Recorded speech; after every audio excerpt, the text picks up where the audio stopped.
Hello guys, polity audio notes की इस series में आप लोगों का बहुत बहुत स्वागत है। आइए कंटिन्यू करते हैं इस सीरीज़ को।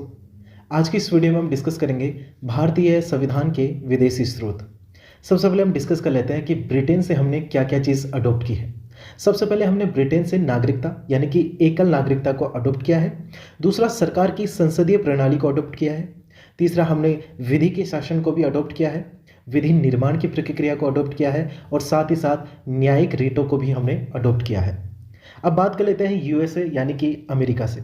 अमेरिका से हमने प्रस्तावना का विचार, मौलिक अधिकारों का विचार, राष्ट्रपति का पद, राष्ट्रपति का निर्वाचन, राष्ट्रपति पर महाभियोग एवं न्यायाधीशों का निलंबन, सर्वोच्च न्यायालय की सर्वोच्चता, न्यायिक पूर्वावलोकन, स्वतंत्र न्यायपालिका, ये सभी हमने यूएसए यानी कि अमेरिका से अडॉप्ट किया है। अब अगर हम बात करें आयरलैंड की, तो आयरलैंड से हमने राज्य के नीति निर्देशक तत्व, राष्ट्रपति निर्वाचन की प्रक्रिया, राष्ट्रपति द्वारा राज्यसभा में 12 सदस्यों का मनोनयन और राष्ट्रपति द्वारा दिए जाने वाले पुरस्कार और सम्मान, ये सभी हमने आयरलैंड से अडॉप्ट किया है। वहीं अगर हम बात करें कनाडा की, तो कनाडा से हमने संघात्मक शक्तियों को हमने अडॉप्ट किया है। राज्यपाल का पद भी हमने कनाडा से अडॉप्ट किया है। अब हम बात कर लेते हैं फ्रांस की। फ्रांस से हमने गणतंत्र राज्य का विचार, स्वतंत्रता, समानता एवं बंधुता, ये तीनों वर्ड्स हमने फ्रांस से अडॉप्ट किए हैं। अब बात कर लेते हैं रूस से। रूस से हमने मौलिक कर्तव्य अडॉप्ट किए हैं। राजनीतिक, सामाजिक एवं आर्थिक न्याय का विचार भी हमने रूस से अडॉप्ट किया है। अब बात कर लेते हैं दक्षिण अफ्रीका से।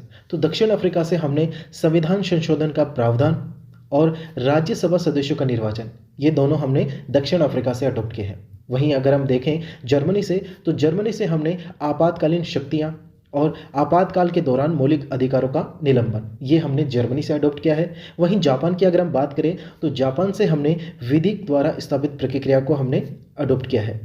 वहीं अगर हम ऑस्ट्रेलिया की बात करें, तो प्रस्तावना की भाषा, संघ एवं राज्यों के बीच संबंध, समवर्ती सूची, व्यापार के नियम और राष्ट्रपति द्वारा बुलाया जाने वाला संयुक्त अधिवेशन, ये हमने ऑस्ट्रेलिया से अडॉप्ट किया है। तो ये थे हमारे विदेशों से जो हमने अडॉप्ट किया है, जिन जिन कंट्रियों से हमने अडॉप्ट किया है, ये सब हमने डिस्कस किया है इस ऑडियो के अंदर।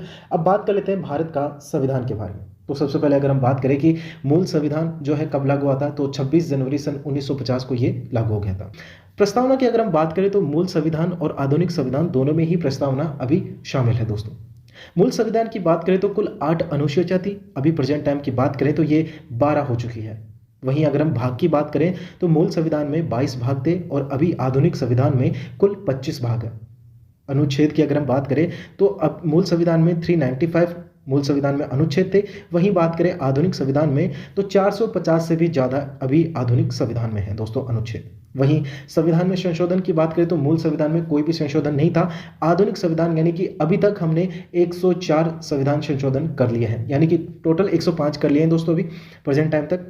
वहीं अगर हम बात करें प्रस्तावना की, तो इसी को संविधान की आत्मा भी कहा जाता है। 42वें संविधान संशोधन सन 1976 में समाजवादी, पंथ निरपेक्ष, अखंडता, इन शब्दों को जोड़ा गया था। अब बात कर लेते हैं भारतीय संविधान की अनुसूचियों के बारे में। तो पहली अनुसूची की अगर हम बात करें, तो इसके अंदर भारतीय राज्यों एवं संघ शासित क्षेत्रों के नाम एवं उनके अधिकार क्षेत्र शामिल है। कुल 28 राज्य और 8 संघ शासित क्षेत्र हैं। अगर हम बात करें अनुसूची 2 की, तो भारत के विभिन्न पदाधिकारियों के वेतन, भत्ते एवं पेंशन के विषय के बारे में अनुसूची 2 में डिस्कस किया गया है।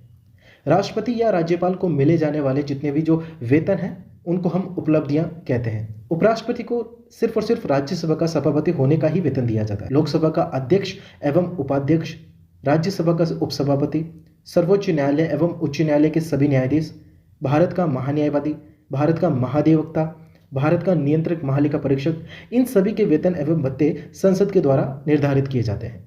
भारत का न्यायवादी एवं भारत का महाधिवक्ता के वेतन और भत्ते राष्ट्रपति तय करता है। इन दोनों को जो मिलने वाला वेतन है, उनको हम रिटेनर के नाम से जानते हैं। आज के लिए बस इतना ही, बाकी का डिस्कस करेंगे हम कल की वीडियो में। आई होप कि आप लोगों को ये सीरीज पसंद आ रही होगी।